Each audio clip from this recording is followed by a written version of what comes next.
So just very briefly, and I want to pass the mic as soon as possible to the artist and Anthoula. Anthoula and I both teach. We're longtime teachers, and we met kind of officially as she was a guest in one of my classes, and she shared her work, which much of the work that she shared, I think all of the work that you shared was a response to your own grieving process of the loss of your mother, which I think was about 9 years ago or so, you said? Yeah. Okay. And we met, the work really spoke to me. And then after class, I shared with Anthoula that I had lost my mother when I was 25 or 26. So that was over half my life ago now that I lost her. And I had yet not made work around that, which I still have not quite done. But we got to talking about this notion of grief and seeing how it had been showing up in our classes for many, many years, which really heightened during COVID when we were teaching online. So we decided to bring this to the forefront and make this work, and that's how it was born. So we're working on kind of just meeting artists and having conversations. I'll pass the mic to you, Anthoula, for the. Thank you, Leslie. Yes. Thank you. So as Leslie said, as I was a guest artist in her class, I was sharing some of my work, mainly dealing with family archives, and the idea of loss through either image transfer or collage work. So after that, we spoke about a dream class about grief, and that's how Framing Grief came about through it's an online course. So just to sort of get things going and start looking at some work, I just want to briefly speak about the format for tonight. So we'll have each artist present their work. We'll actually be reading a short bio before each of their work. Each artist will have about 10 minutes to present their work. And in that time, you're welcome to use the chat and speak about the work and respond and give feedback.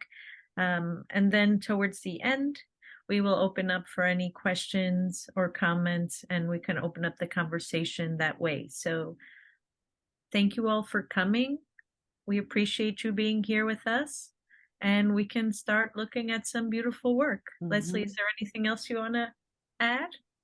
Yeah, I just want to, and this is a conversation. So if anybody wants to, any of the artists want to respond, or we can get into it, but just framing it, we've been thinking a lot about the many iterations of grief and healing, and kind of creating space or trying to hold space or just be together in person or on Zoom, as so many of us are feeling so isolated, or are being isolated because of various reasons or views at the moment, which is really an intense moment that we're all in. And I was reading today, there's an author, I'm not super familiar with her work, but this really struck me, Elise Lohan. She just wrote a book recently about sadness.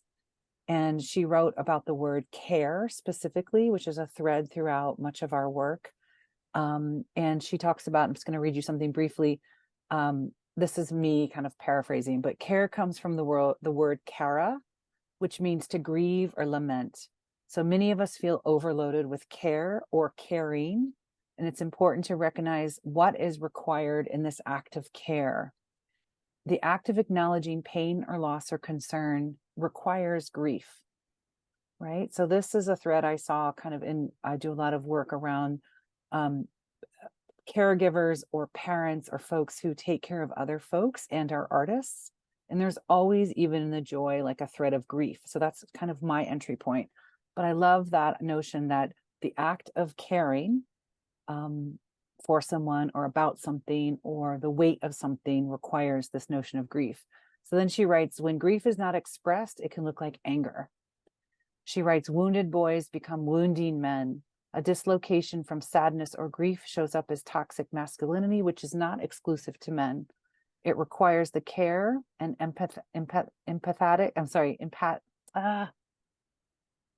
care and empathic distress, which can result in our moral responsibility to ourselves, to each other, to the world, as we all need to shoulder our portion of grief and show up for one another.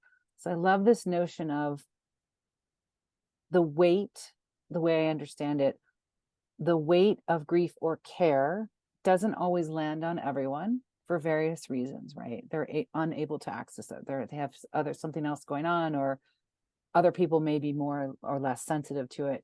But that is our collective responsibility to shoulder that care, which is what I think so many artists do, and certainly people in our community spaces that most of us are in, and that we just try to show up for one another.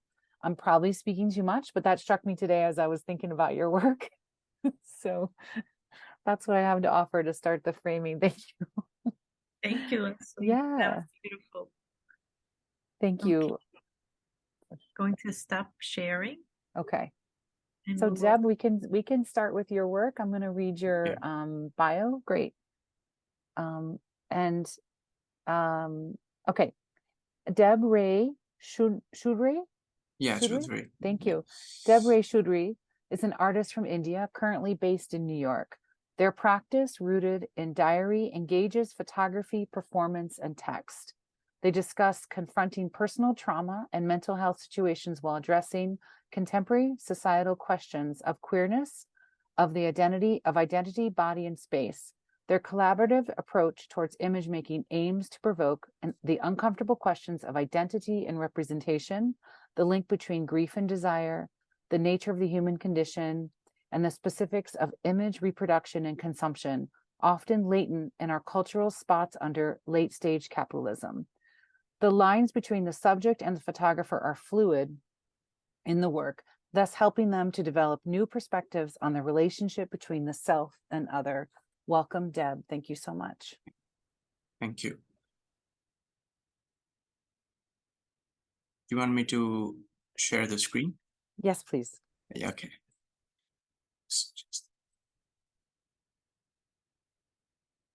Yeah. So I'll be reading a text as you look through the images. So this work is called The Weight of the Earth. Illness is the night side of life, a more onerous citizenship. Everyone who is born holds dual citizenship in the kingdom of the well and the kingdom of the sick. Although we all prefer to use only the good passport, sooner or later each of us is obliged, at least for a spell, to identify ourselves as citizens of that other place. This is a quote from Susan Sontag's Illness as Metaphor. It is this very illness, the fear of its relapse and the aftermath of it, that provoked in me an inevitable necessity to feel again, an urgency to rediscover the desire to live, to maintain a diary that would become the most important fragment of life itself.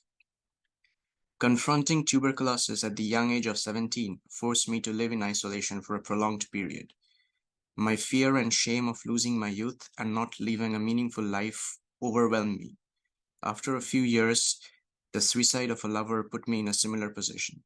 A certain alienation, despair, and failure to come to terms with trauma of loss and death. The necessity to find a purpose to live again was the only way out. They say tragedies shape the human in you. The Weight of the Earth reflects my understanding of desire, gender, identity, and the often overlooked but complicated relationship between mourning and melancholia. I try to achieve this through my encounters with strangers, those who gave me a shelter and a semblance of hope, eventually becoming my cherished friends. This diaristic journey includes a multitude of portraits of individuals often living complicated and vulnerable lives in America's socially and politically fragmented landscape. This consists of portraits of people who have survived abuse and violence, and how through the image we find a collective way to heal and reconcile. The other part of this journey comprises of images of the self-portraits, and photographs often taken by others, creating a playful back and forth between the self and the other. Through silent moments of proximity in which life's violent reality is often colored with a beautiful fantasy, I attempt to raise the question of self-affirmation here. The image binds my past to the present, weaving our collective and individual struggles together. Photography creates a fiction around us, and through this game of intimate exchanges, I come closer to understanding what it is to occupy a queer existence in today's world, particularly as a South Asian alien in America. It confronts the ambiguity and anonymity of our individual and shared collective identities. This journey strives to look beyond the presupposed zones of identity and representation by embracing the gestures of the body, desire, and space. it is an attempt to rethink the anonymous, the erotic, and the uncertain forms of sociality, death, disappearance, and the fragmentary passage of people and places. So this was basically text from like my statement for the work. And the way it started was after I lost my partner, as I wrote in the text, but it was never really a linear process, like grief never is a linear process. I feel it's something that struck me later, this necessity to create a story of my own position in the US as an immigrant, and also of me coming to terms with mourning and also my own identity. All of this kind of has a complicated relationship. And I feel that this work is kind of a testament to that. And The Weight of the Earth itself is actually a name of the audio journals that queer artist David Wagnerowitz had. So it's kind of also a tribute to the artist himself. So this is kind of it. Like I wanted to present it very briefly and in short, so that if you have any questions, and because there's a lot that I could tell, but it's like just in 10 minutes. I wanted to just keep it more fluid, and if you have any questions or like how you interpret it, I'll just leave the floor open. Do you mind putting an image on the screen while we open that? Because we do have we do have a few minutes. So if you have anyone wants to get into dialogue, and of course we'll do. I can actually play later. Sure. Yeah. So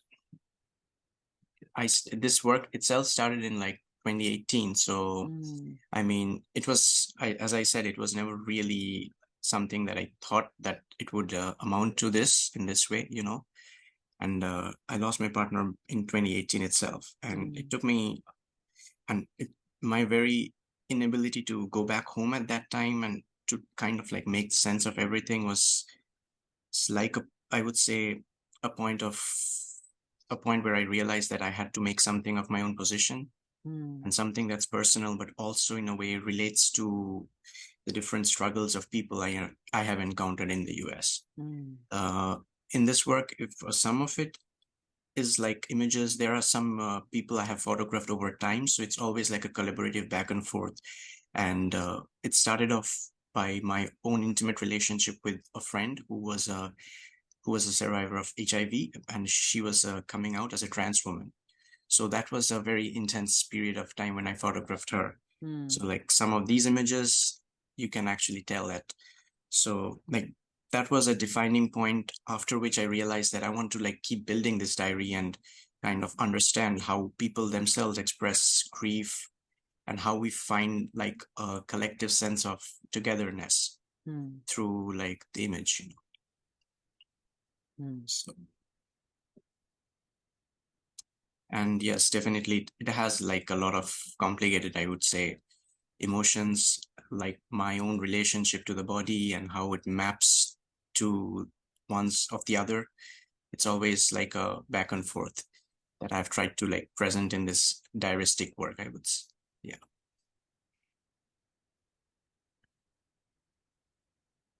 And some of the images you said have you pass the camera to you, you're collaborating back and forth between you and your friend. Okay. Yes, it's beautiful. Yeah.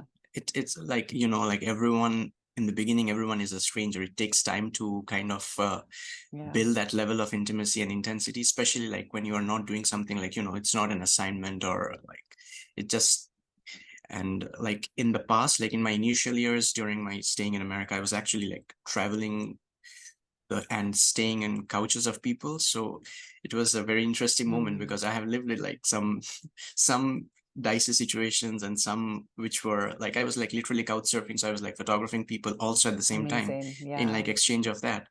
But that kind of also resulted in me kind of understanding that, okay, I could probably channelize my grief, my despair, even my rage towards making something that it's it's more together and cohesive in a way.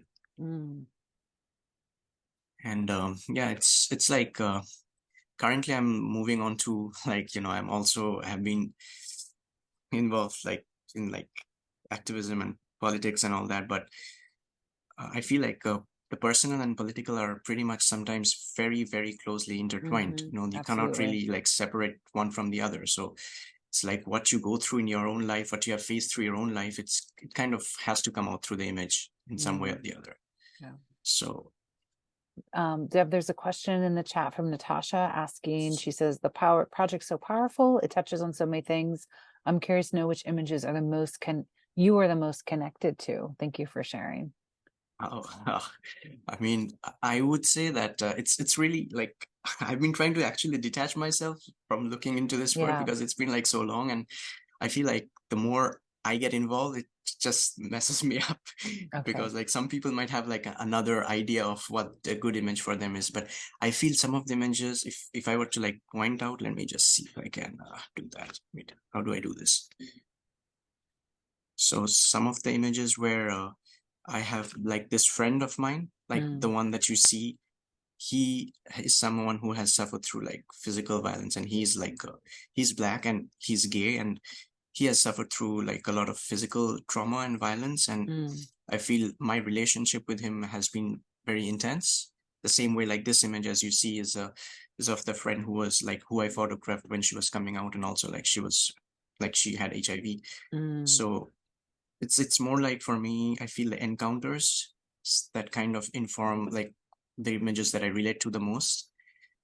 So yeah, it's That makes like this. sense. She's the person that I was talking about, and of course, like I feel like there are images that some friends of me have taken, like some self-portraits, some with the veils, and those are special to me because I feel like the veil, you might have seen like the veil kind of is a connective motive in some of these images.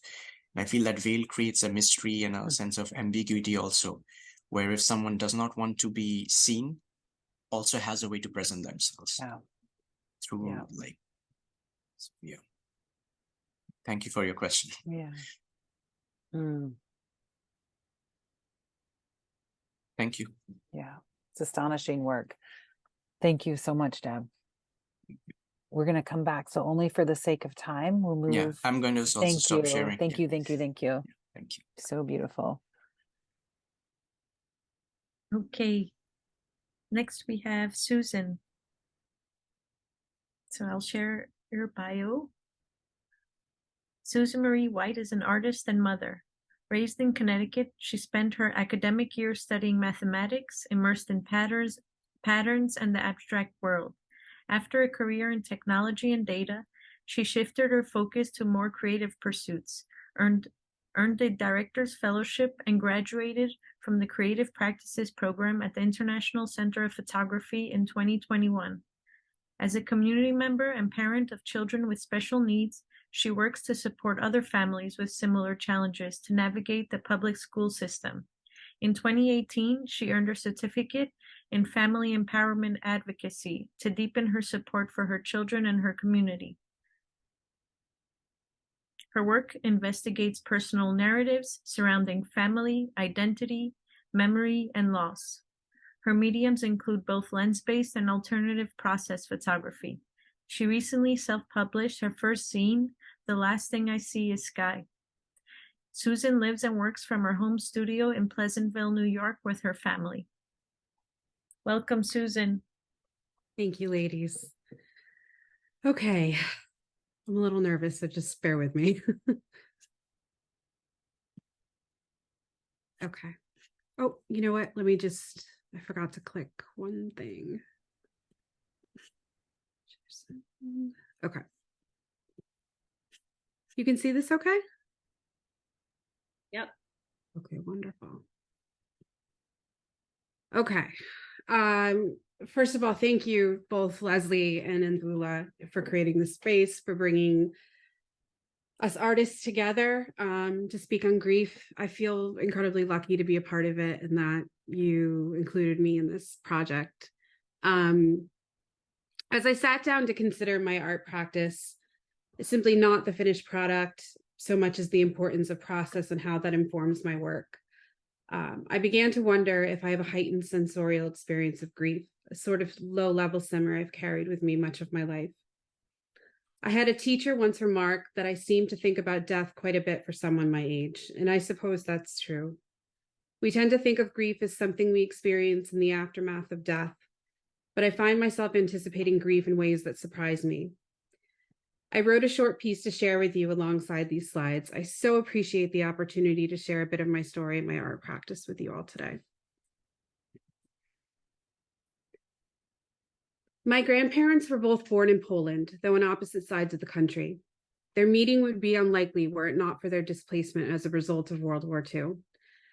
As stories have been told to me, my grandfather stepped in to protect my grandmother from being assaulted at a displaced persons camp in Germany shortly after the war.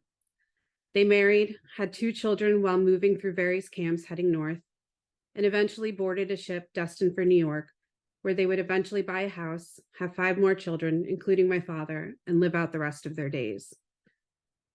While my grandmother never saw or heard from her family again after being taken by Nazis, my grandfather had written letters with his family for a while until he lost contact as well.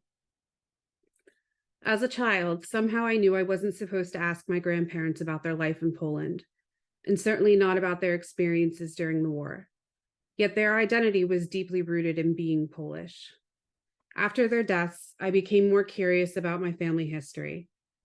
While my father's siblings had some stories they had heard over the years, most of the information was sparse at best.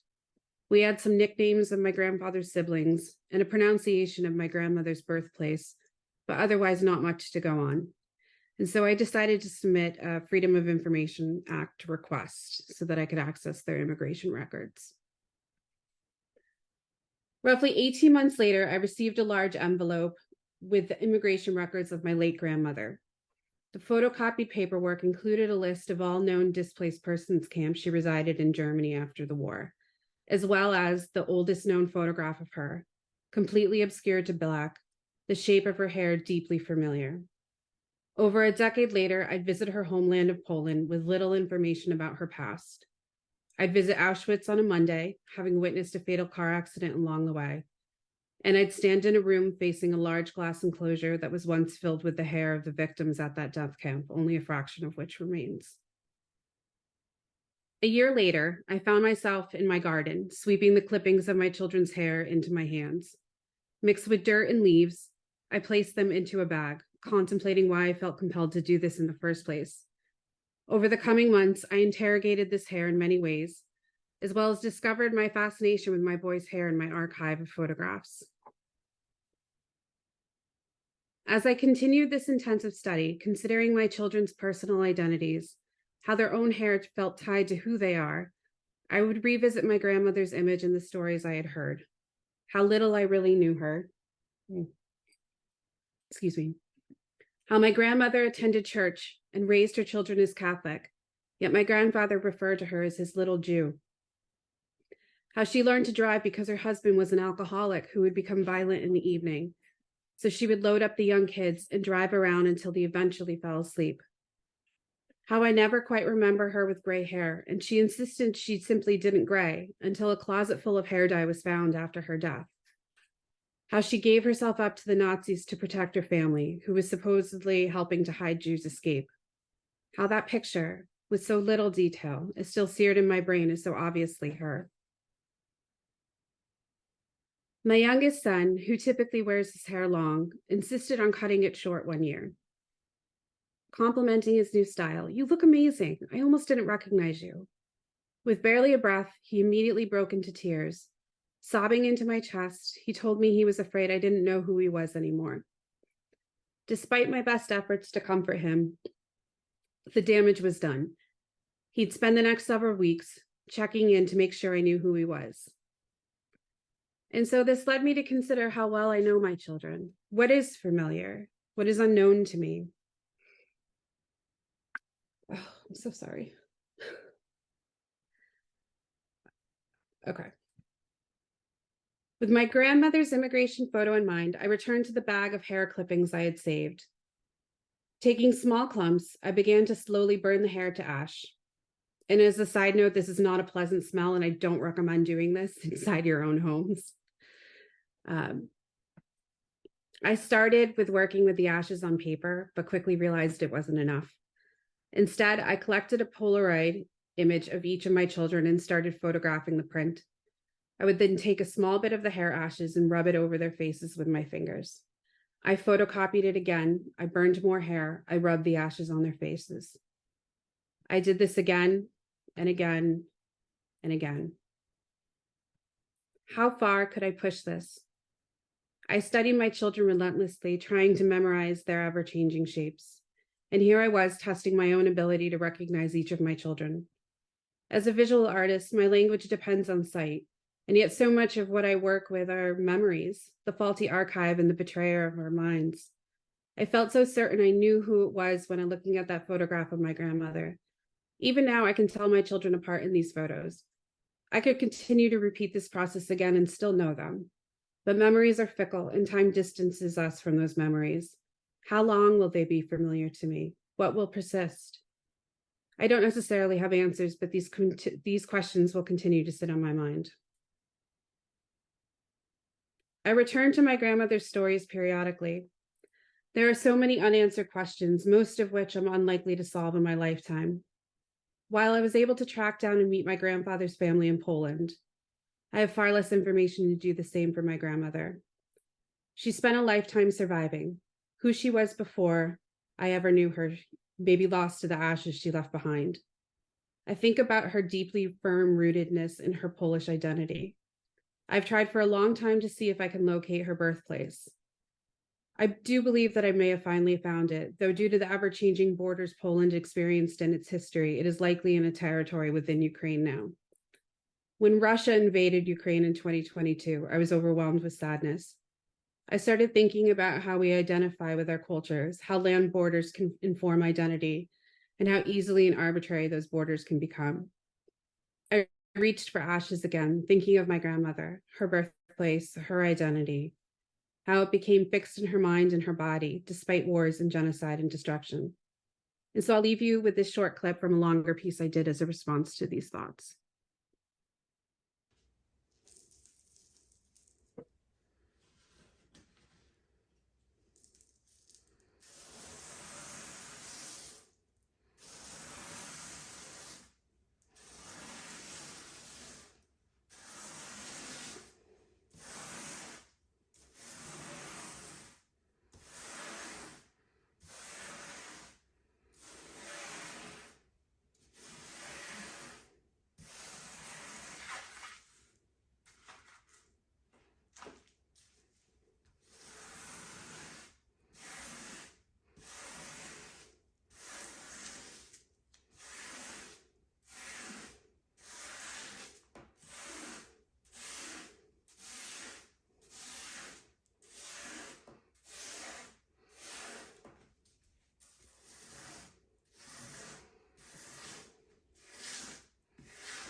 And that's it. Mm, Thank you so much, wow. Susan. Wow. And your writing is so incredible. That was so beautiful. You're such a great writer too. For Thank you real. very I love this narrative that starts off as like all these unknowns, and then unknown about your grandmother, about her story or her origin story, and how you sort of translated that into your own story, and how you basically inherited all those unknowns and made them into something known for you. This visual of like the hand moving and even seeing like the traces of the fingerprints in the ash was so beautiful to see, and then they get erased and then they appear again, and then you see them again. So that's really, I don't know if that was something that you were aware of doing, but if you watch it again and you start to notice those fingers, that's sort of what I was looking at mostly. And the sound, I mean, everything together, I could watch that for, never thought that sound would be something I want to hear, but for some reason it's so soothing, almost like a wave, Yeah. beautiful. Yeah. Yeah. Well, there's a couple of comments as well, Susan.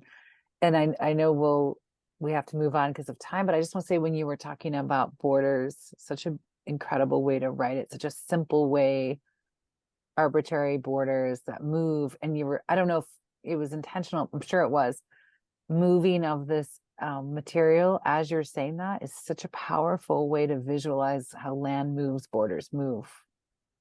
Something there. Yeah, really. Thank you. And Yeah. people sort of enforcing or creating a border that's, again, is an arbitrary. Yeah. Yeah, I've lost my sense of words there, but Well, hopefully thank that you. makes sense. Thank Okay. you. Thank Thank you. you. Beautiful. Thank you. Wow, how lucky are we that we get to like spend our time doing this with y'all. This is crazy. Next up is Kellie Marty. So I'll read Kellie's and Anthoula will be driving for Kellie. So Kellie, just let us know when it's time to move the slide. Kellie Marty is a visual artist and photographer based in Gowanus, Brooklyn, New York. At 13 years old, she received her very own camera, a point and shoot Canon power shot, and hasn't been able to put cameras down ever since. She's an International Center of Photography community programs, Teen Academy alum, and graduated from the one-year Image Makers program there in 2016. She documents her family, community, and herself while exploring connectivity to one another and the places we reside. Welcome, Kellie. Thank you. Yeah, thank you for having us here as artists. I'm just gonna like read off of some of the the posts that I've posted on my Instagram.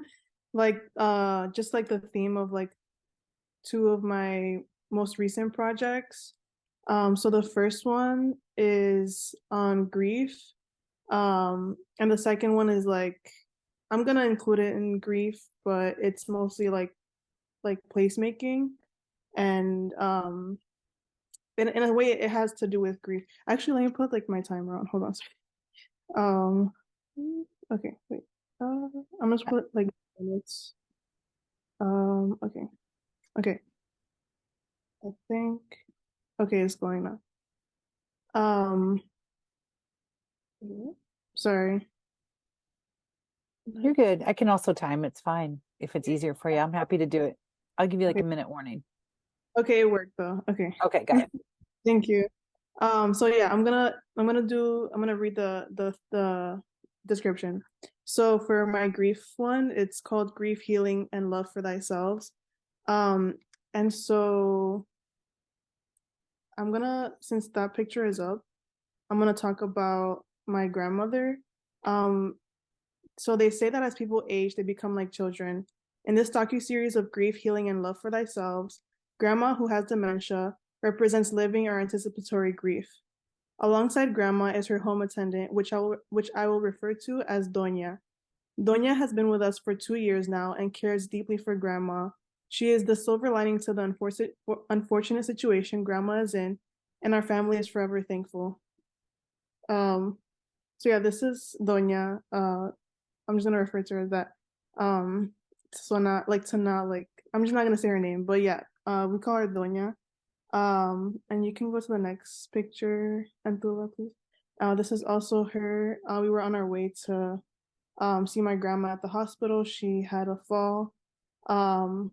And yeah, so she's okay now, but yeah, this was like during that time when we were going to the hospital to see her. You can go to the next slide, please. This was in like 2015. Yeah, like I really like this picture because I was just captivated by this picture because when I saw it in like I was looking at my old photos and I was like, oh, like grandma's like she looks like a kid to me. And so I don't know, it kind of makes me feel sad, but also like it's kind of playful at the same time. But yeah, that's just kind of like what came to mind when I saw that picture again. You can go to the next slide, please. And this is her bed. It kind of like represents to me, like this is also taken around 2015, 2016. It represents to me like like I don't know, I think about like I remember like growing up, I would think like, oh my gosh, I really love my grandma. So growing up, I would think like she like I remember like, you know, one day like she was probably not gonna be here anymore, and like going to the hospital and seeing her there like recently, this was like in September. Um it just kind of made me like think like, okay, like death is not like, it's like inevitable in a way. Um so just like that anticipatory grief of like seeing her kind of like not remember certain things, and not like having her feel, it feels like she's like different, or yeah, just changing, kind of like declining. It just kind of makes me feel like, you know, like this is not forever. So yeah, just seeing like this frame of like her bed, like her empty bed, kind of makes me think about that also, like just that thought of like she's not going to be here anymore kind of thing. You can go to the next slide, please. And then this is another kind of series in my grief series, and it's about my mom's boyfriend, Danny. So I'll read the description. So Danny was a father figure to me. Despite his flaws that threatened our relationship, Danny and mommy, my mother, loved each other enough to stay together regardless of Danny's shortcomings. It was those moments where Danny would fall short that I resented him the most. Sometimes I didn't want to see him, sometimes I did. Now, after his death, I'm grappling with the fact that I won't see him at all. But his pieces remain, his presence persists. My memories of him are revisited time and time again. Um, and so yeah, this is like kind of talking about this picture, like makes me like think about with okay, so let me just describe the picture. So I took this in like 2015. Yeah, 2015. The title of this photo is Mommy's Back and Danny's Hand. And so it kind of like shows like, to me it makes me think of like, sorry, it makes me think of uh just like seeing his hand there. Even though you don't see his full face, it just kind of makes me think like he's still like in my memories, like I still think about him, like good memories and bad memories. And so I feel like that kind of shows like the complexity of like grief, because just like it just makes me think about that kind of thing, like how complex grief is. And yeah, you can go to the next slide, please. And this is another series that I called sorry, let me go. It's called Culture Transcends Location. So I went to Mount Holyoke College, and I studied geography. And so I really like, there's a lot of themes in geography that resonates with me.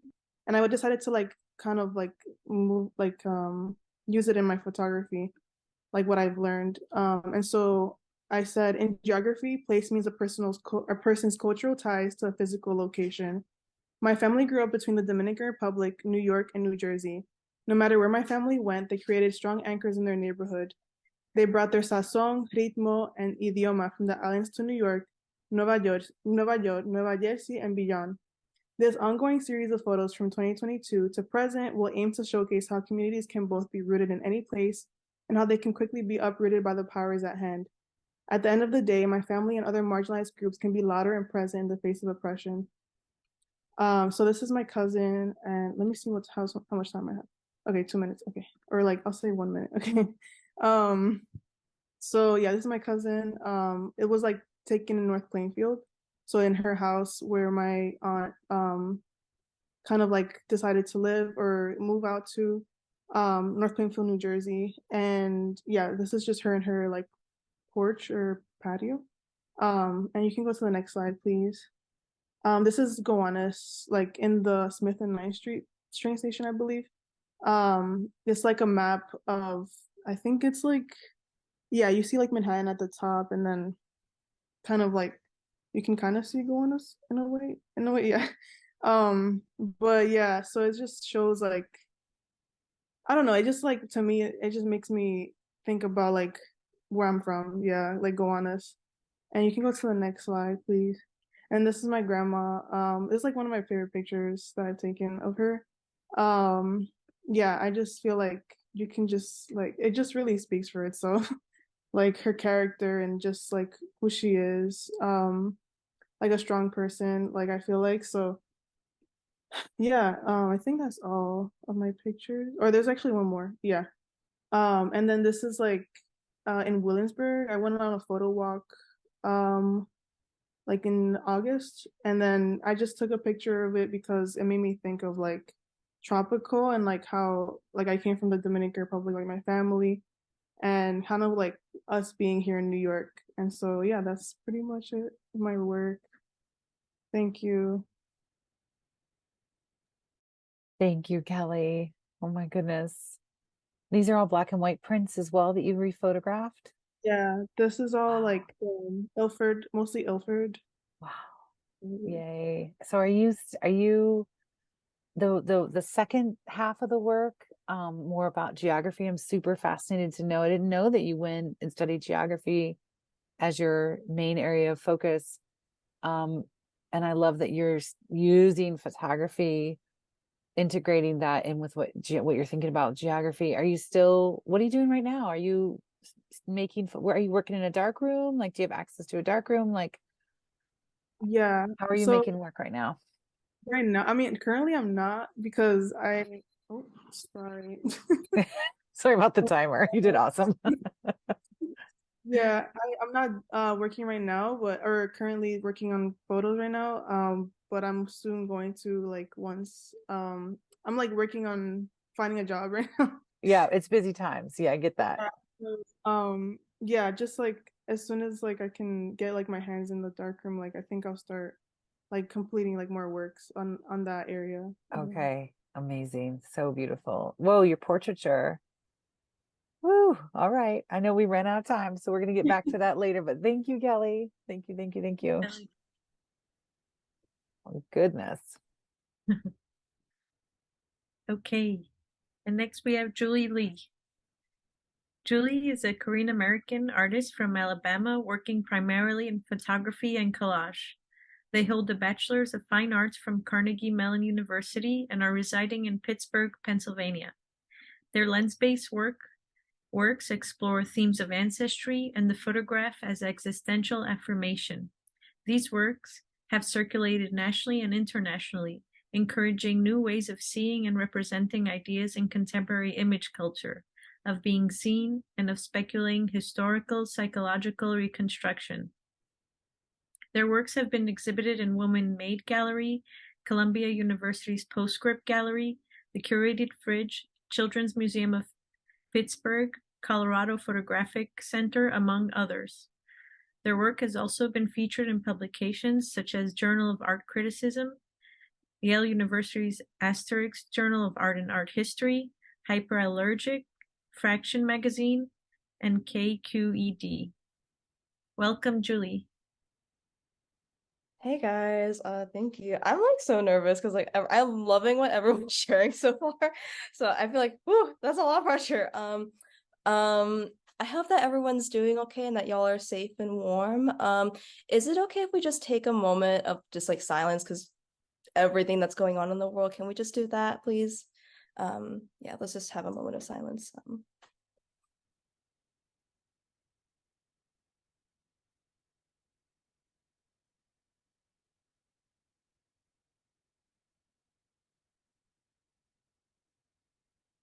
And let me know when y'all are ready.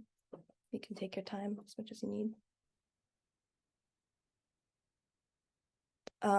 Yeah, I don't know. I feel like we just needed that moment because a lot's been going on. And I think we all could use that. Yeah, so I think with that said, I'll go ahead and talk about this photo series I've been doing. I'm also going to be reading from a statement that I made about this work. So yeah, we'll see. Yeah, so I have not seen my paternal grandmother, who is the subject of this photo series and is also the last remaining grandparent in my family. I haven't seen her in more than a decade. And until I investigated my family's archive of family albums and journals and diaries, there was a point in time where I couldn't even remember her face or her voice or anything about her. When looking back into the albums, I noticed how few photographs there were of her, and it left a void that I really hadn't realized was there before. You can go on to the next photo. So in creating this series of photographs, I spent time with my grandmother and therefore tried to build a relationship with her, even though we are physically miles apart, even though we speak very different languages, and even though, personally, we don't really actually have that much in common. Next photograph. So in these photographs that I've chosen, there were designs from traditional Korean architecture that have been punctured into the very surfaces. When these seemingly mundane photographs of my grandmother carrying my older sister as a child to her being walked in on while she was taking a cigarette break, when these seemingly mundane photographs from her everyday life were physically brought into the light, her being and the beings of her loved ones, again, such as my older sister as a baby, are eliminated. Next photograph. Throughout this little project, this little experiment, this experiment of intimacy, I spent seconds, minutes, hours, days, and some months honoring her and securing the memory of her through the very simple manual act of embroidery. It was just me, grandma, and a needle. A puncture into these photographs seemingly records every time I thought about her, which was, again, seemingly infinite all the freaking time. Next photograph. In spending time with these images of her, I fabricated a conception, a perception of her as an individual, as well as these lands of Korea and America that these photographs were taken in. Next photograph. Mining through these images, which mainly record the relationship between her and my sister, it made me challenge my own position in the matrilineal lineage and the family history that comes with her. Next photograph. Perhaps these conceptions of her, as well as these settings that she inhabited, only serve the purpose to comfort myself from this very uncertain and looming question of whether I will ever see her again or never. Also the question of whether I will be personally able to visit Korea or never. Next photograph. This is the final photograph. Perhaps these conceptions and these visions are only just that, visions to comfort myself. And the woman, as well as these places that she inhabited, that I remembered, never existed. And I will end my statement there. I see there's I personally left a good amount of time for any questions or comments. If you want to keep looking at the images, that's totally fine with me. But yeah, I don't know. This was a lot for me to revisit, actually. So if there's any comments, feel free to put them in the chat or blurt them out loud. Yeah.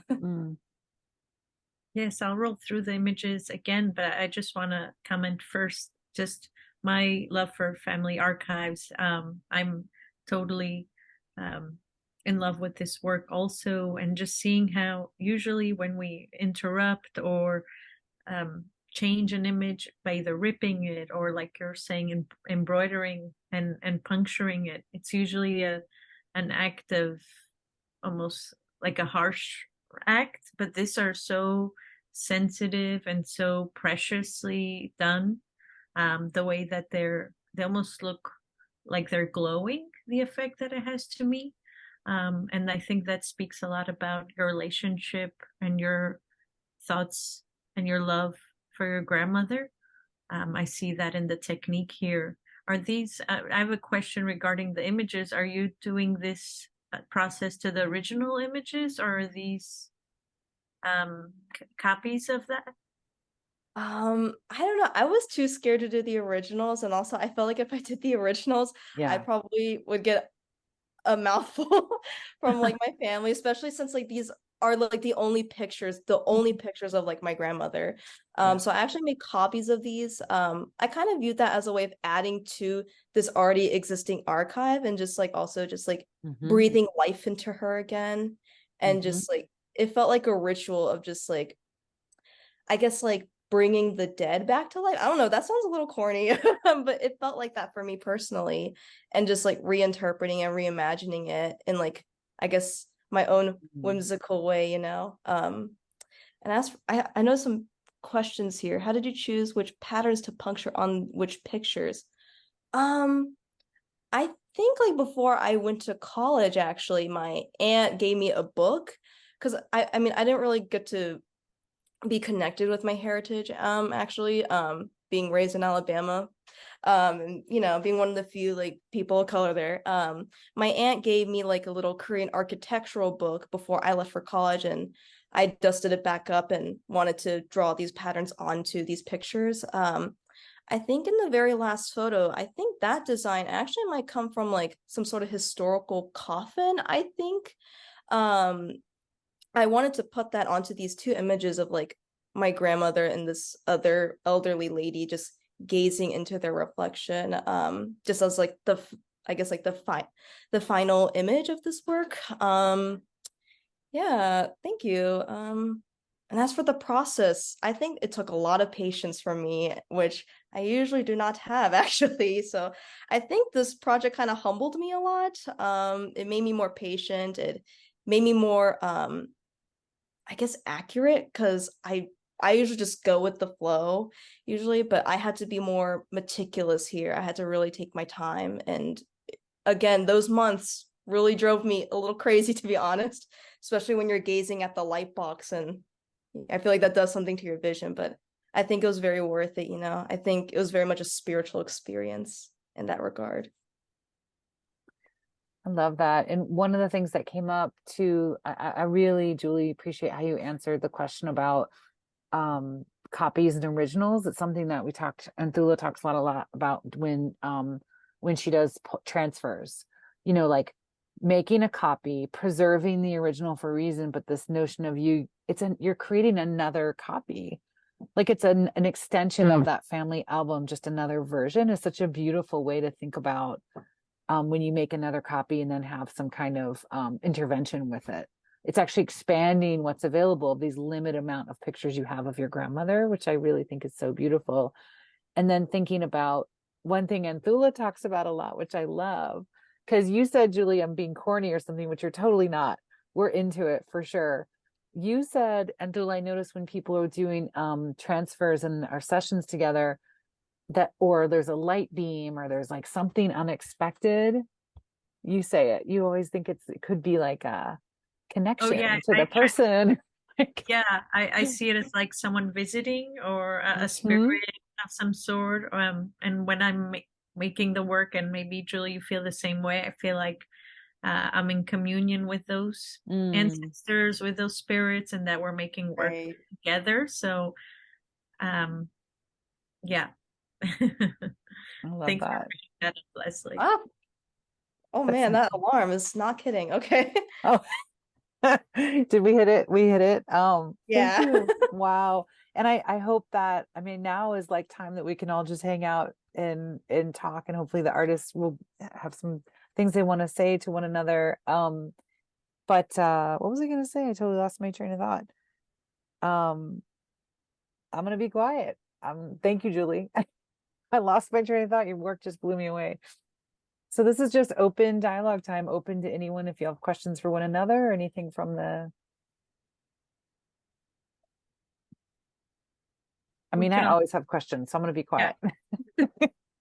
I was just going to say, I can understand why you brought the four of us together into this session. I see the threads that sort of connect each of our work, and I mean, I'm completely blown away by what all three of you have done, because it's so deeply rooted in your own personal experiences and your desire to connect. And I feel like grief is a point of connection, because it's it's not just about the loss, it's about the love. It's about how we feel in, as you were saying, almost, Anthoula, with the presence of the light in some of these images, is as you're interacting with them, that you're in communion with someone or something that has a relationship to that piece of work. And I just feel like that grief is a form of communion. It is a way for us to engage and to be a part of something else, something that's bigger than us.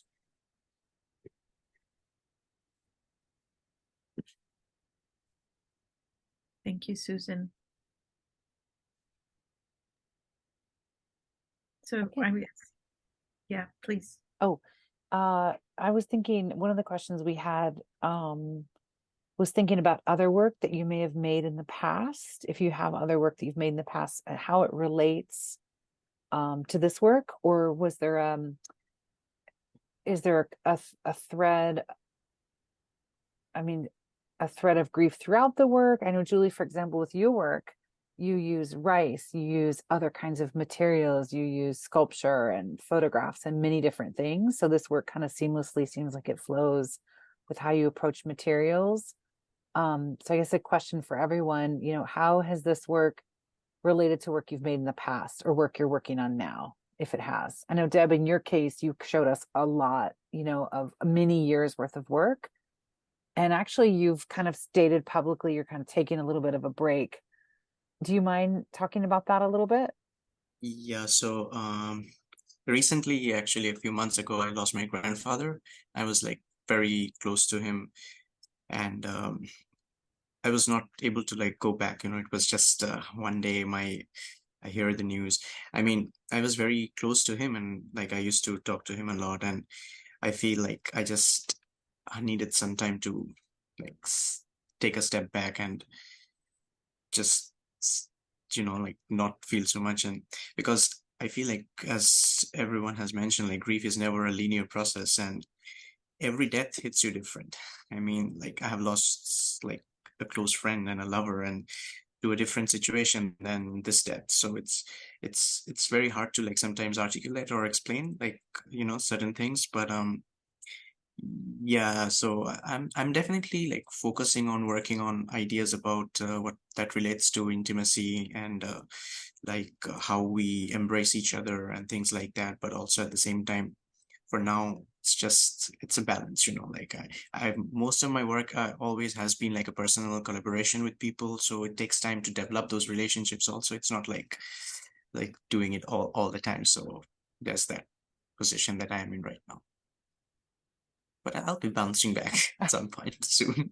I love that you highlighting so beautifully in your talk about that collaboration. I thought was really key, and it makes me really want to spend quite a bit of time looking at the work again and really think, because I wasn't aware of that. Like I had a sense of it from the images, but hearing you speak about how important that was to the work. And Yeah, also we're, our deepest condolences for your grandfather. That's quite a loss. We're very sorry to hear that. It's a big one. But yeah, so thank you. Yeah, it's not as if you're taking a creative break. You just put that one down, because your writing alone is incredible. What are y'all working on? Is there something you're working on now for those of you that are working, a continuation of the project? I don't mean to jump in again if somebody else needs to go, but I mean, to answer the first question, hair has been a really prominent feature of my work. I think in particular that visit to Auschwitz that I took had a really profound impact on me. And it just kept resurfacing in different ways. And then also spending time with my archive and going back through my own photographs that I've made. And I think for me, I don't necessarily know what my project is going into it. Sometimes it's a discovery through the process. Sometimes it's a discovery in hindsight of reflection. Sometimes I have an incredibly clear idea of what I need to do, but it takes me a very long time to get to that stage. But hair has really been is sort of my thread through everything. It's something I think about as this time capsule. It's something that I feel provides a genetic connection with my past, my present, my children's future. Um, and as I talked about when I was sharing the images, it's something that I feel connected to as far as personal identities and so forth. So I keep pursuing different ways of how I can work with that. In terms of, I mean, I've even used it in more playful ways where I took my children's hair clippings and even cut off some of my own and attached it to string and made these lumen prints where the wind is sort of moving the hair across the paper and having myself and my kids, whisper secrets into it. And so it's something a little bit more lighthearted and not quite so heavy, but it's still, to me, it's still all deeply connected in the way that I feel that I'm relating to my family members and in the bodies of work that I'm continuing on. Thank you.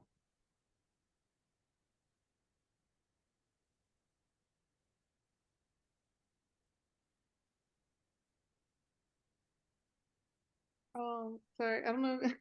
Wait, to answer your question, right? Whatever you want. Yeah. I think, yeah, like since I'm not really working on it, like the darkroom photography right now, like the projects that I was working on earlier this summer, I am like trying to see if I can make like a group, like a collective or something, like for creatives in New York and maybe like outside of New York in regards to like what's happening in like Palestine and stuff like that, and like just other events, kind of like as a form of protest to like make creative work. Mm-hmm. And so yeah, that's kind of like where I'm at. Like I'm trying to see like what's going to happen because I really had like a strong like desire to do that. So yeah, that's like something that I'm like kind of in regards to like grief in a way, and like but mostly like art as a form of protest. Yeah. Mm-hmm. Mm-hmm.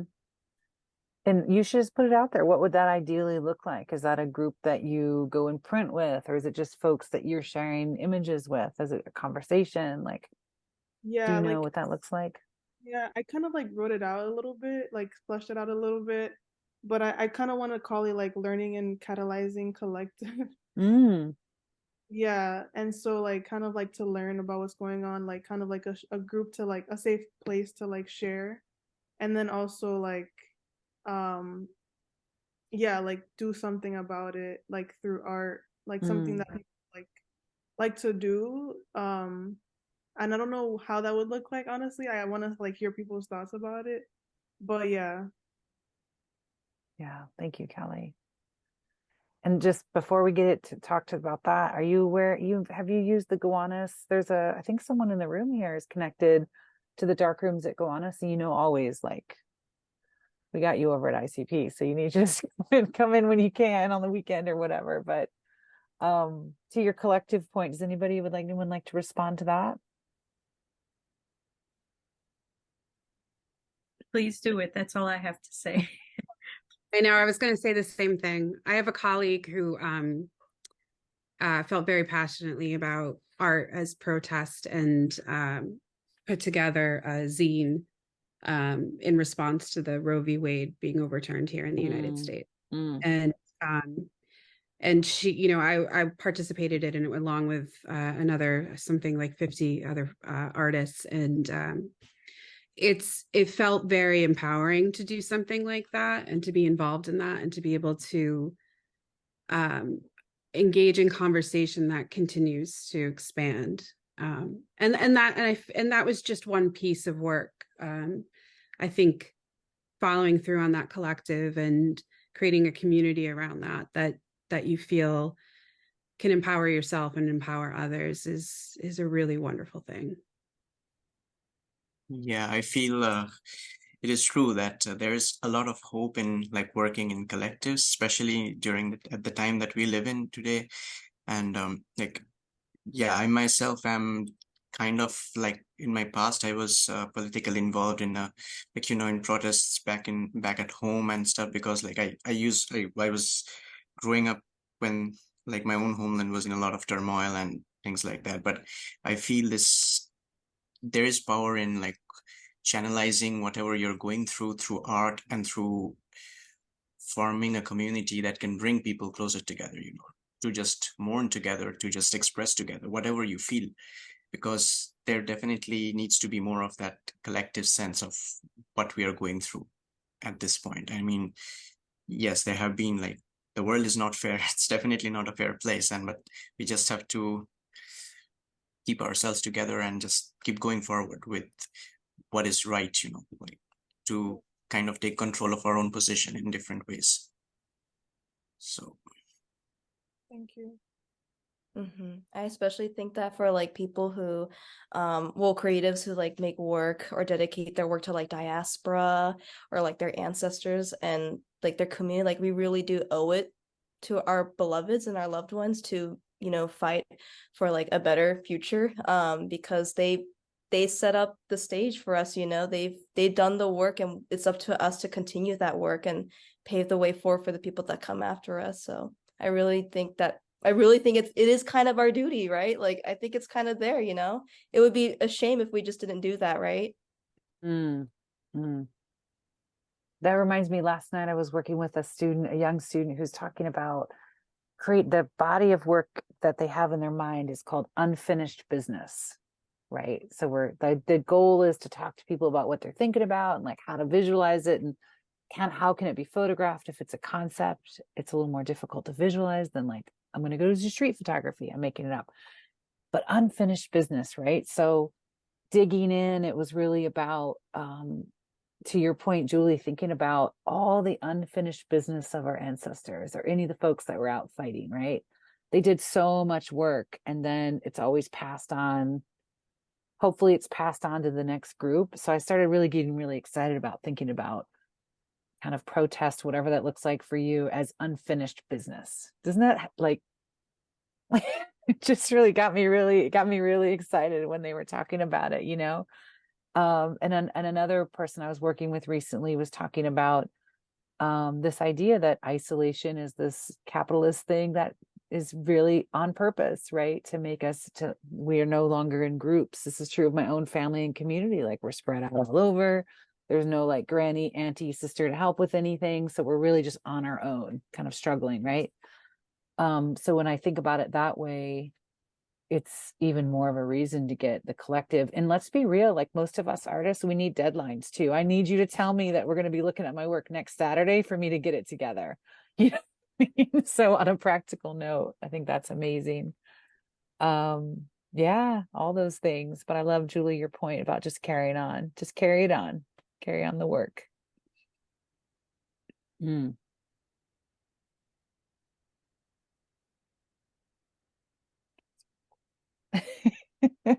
Well, I mean, anybody want to add anything else? There's a couple things in the chat.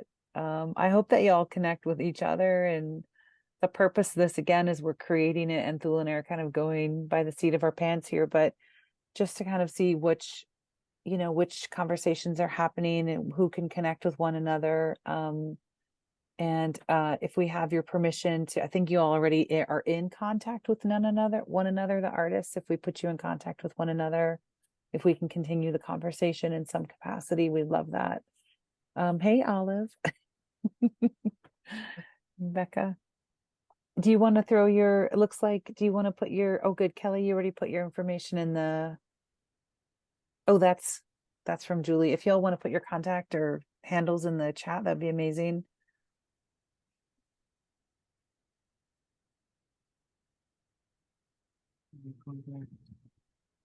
So much to think about. Go ahead, Anthoula. Yeah, I just want to comment back on the idea of not knowing what work to make next and where to be and how to go about that. And just to say that that's such a great place to be, to not make work and just to think about making work, because I think that space is just as important as physically making work. Thinking about it, being inspired, watching movies, listening to music, like all that is part of making work. So allow yourself, I try and do that for myself as much as I can, but allow the space to not make work and just to be in that idea of thinking, gaining inspiration, looking at other work. That's just something I wanted to share and sort of circle back on, that it's okay not to not know what work to make and not to be actively making work.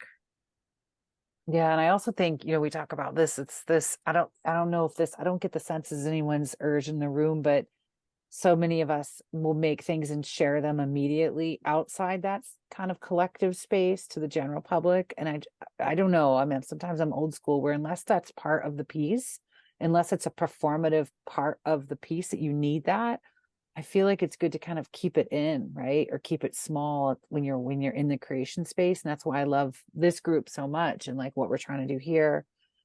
But then if you have that collective space, that group of people that you've kind of brought together, then that's a beautiful like first place to show it or share it.